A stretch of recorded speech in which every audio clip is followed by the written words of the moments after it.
And here, this is probably the best picture of Bonnie Parker's right hand and something that resembles a normal left hand.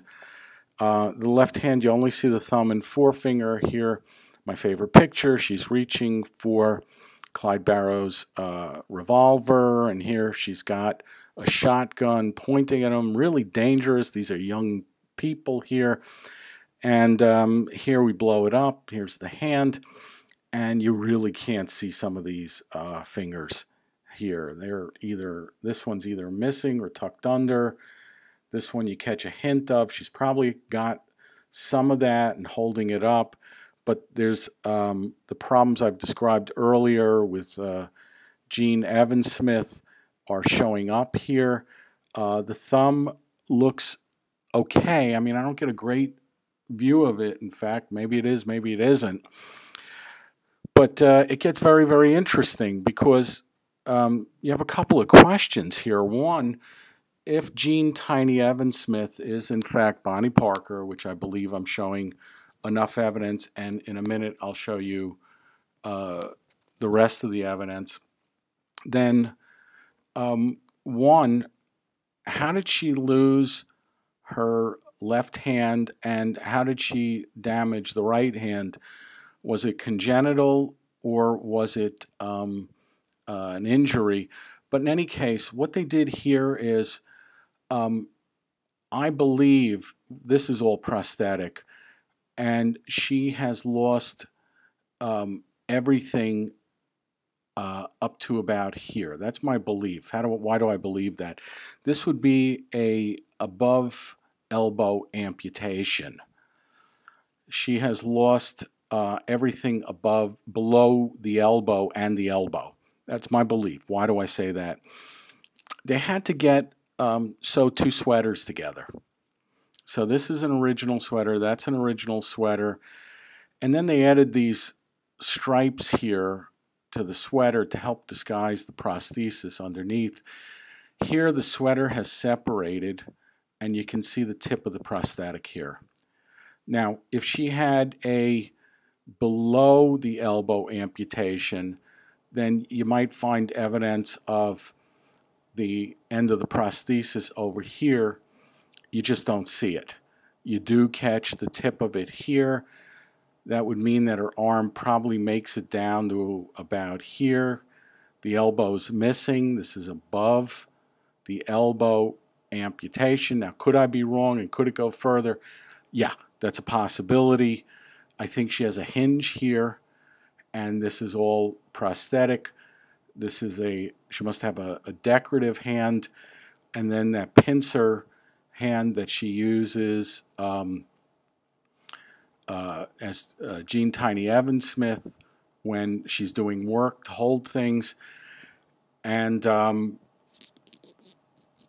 they would have had to pull the sleeve up over the prosthetic one way or the other. I'm not sure if this disconnected here, the hand, or they took the sweater and they drew it down this way. But they would have put on the prosthetic onto an amputated arm with the sweater on the arm. And here you see it has separated over here, and there's the edge of the prosthetic. So this is pretty cool. A couple more pictures, and again, I have to put up the ones that give you questions. The easy ones, I don't know, those are easily explained, but here you have a relatively intact left hand. Arm seems sort of long. Again, this could be a reasonable prosthetic showing up. Here, a peculiar finger. Fingers sort of peculiar. It's excessively long. This one sort of looks okay, but again, these proximal phalanges here, a little bit long, but this would have been the complete prosthetic left hand, and this would be the scarred right hand. Here she's smoking a cigarette, Clyde Barrow, Bonnie Parker. You cannot see the middle and distal phalanxes here, and something a little peculiar with the index finger. This is just bizarre. I mean, here's Bonnie Parker's right hand. This would be the one with the scarring on it. I mean, what is this thing here? I mean, it looks like a prosthetic here. It's down the center. The fingers are coming off from the side. This is pointy, and this thumb comes off here. This is very, very, very peculiar, and this is just worse. I don't even know what to make of it. It's a mish of fingers, but this is not human hand. I don't know, you know, this has to be another prosthetic of some sort, but a right hand prosthetic. So this was the best shot, and you would never have a clue that Bonnie Parker was missing her left hand and damage to the right hand if you saw this. Because here looks perfectly normal. Now you look a little closer and there's some flattening here, and it really looks, this is also, the edges of the fingers are pointy, they're a little peculiar, and they've taken these prosthetics and they've interlaced these plastic fingers or whatever they were using at the time. And what's the other giveaway here? Here's Clyde Barrow, and he's holding on to Bonnie Parker's prosthetic arm. And again, I identified that the prosthesis is starting up here somewhere. The arm is probably amputated down here. He is holding it in place. They've interlaced the fingers here, and this one she may be holding up with the right hand. The right hand is the damaged one. The left hand is missing completely. But in any case, here again, Clyde Barrow holding it in place. A couple other options is a third person, maybe in the photo, but we can't see it with the arms. But my money is that Clyde Barrow is holding the prosthesis in place, and these are prosthetic hands. It's only going to get more convincing. So again, I asked earlier the question, how did Jean Tiny Evans Smith, aka Bonnie Parker, lose her left hand and the end of fingers on her right hand? Was it congenital or traumatic? And depending on definition, it's actually neither. Okay, so I felt really lucky to find this picture of Bonnie Parker with her relatives, and you know, this is they're out in this field. I'll show you where I got the picture from. I'm going to explain it in detail. They're in a field of flowers here, and you know, country setting with a barn and the house and whatever else is going on. Actually, it looks like a factory back there, but I don't know. And here's where the picture came from, and this is identified there as Bonnie's uncle John Krause's kids, Bonnie's cousins. Left to right, back row, Bonnie. So this is Bonnie Parker, Billy, Dutchie, aka Bess in Fugitives, and front row is Sammy Alma Krause.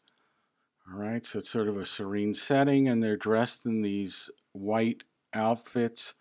I don't know if they wanted them for some reason, that they all wore white, and they're poor, and this is all they had. But, you know, I wasn't really convinced right away that this was Bonnie Parker. And she looks somewhat like Jean Tiny Evans Smith, and it's many, many years later. And here's Bonnie Parker. And a little something on Bonnie's cheek and there, and a little bit on the chin. But I had to pull up another picture of Bonnie Parker where the resemblance was closer. And I felt sort of comfortable that this was, in fact, the same girl, sort of a double check. But here you've got some scarring over here and over here, and here again you can see the exact same scarring on the face. And we go back to this picture because the question is, all right, there's scarring on this face here. And this appears to me, you have some here, you have some here, you have some here. And this is Bonnie Parker. This is really pretty bad. I mean, this face is terribly scarred. I mean, there's no way around it. This is a terribly scarred face, and we're looking at a girl who I have described as Jean Tiny Evans Smith, who's also got scarring on the right hand. We'll see in a minute that I'm correct. And is missing a left hand. So you don't see the left hand down here. I mean, it's really kind of peculiar. You see something over here and then something here, but there's nothing here. You know, maybe it's hidden in the flowers, but we're going to look at the four kids. I've blown them up. And let's look at them very, very carefully. This is tragic. I mean, this is no other way to describe this but genuine tragedy. They all look very, very peculiar. And look at, this is Bonnie Parker's face. It's all scarred here and swollen, the whole nose, the eyes. Same here, all the scarring here on the face. This girl, terrible. I mean, look at the mouth here, frozen in place, scarring, scarring. This is a nice looking face, but in fact, this one is pasted on from another picture. The girls have wigs on. This is not her face. This is somebody else's. They all have wigs on, and these girls are all major burn victims. These girls were through a terrible fire, and these are profound burns. Burns, scarred face, scarred neck here. This face is put on from another picture. This is all scarring on the neck. She's burnt to a crisp so bad they couldn't even put or leave her own face on there. They put somebody else's face. This girl's burned so badly her mouth is frozen like that. She does not have use of the muscle. The skin has lost the elasticity. They're all wearing wigs. You cannot see the left arm on Bonnie Parker here. You can't see the arm on this kid here. You can't see either arm. You do not see the end of the arm on this kid here or this one. They're put in this field on purpose because they're major burn victims. They all appear to have severe facial scarring. This is a fake face. I isolate Bonnie Parker here, and again, severe facial scarring. This arm here, I'm guessing this is either bandages or they put it on at the last minute for the photo because they couldn't get her in high enough grass, because I have said that the amputation takes place above the elbow. The arm seems long here, but I think that this is her normal arm. I can't explain why it's this long. It seems to be long. There's some scar over here. This will be really the smoking gun in a second. Left hand burnt off. I think this is artificial here. And she has above the elbow amputation, as I saw earlier. Looks like some scoliosis.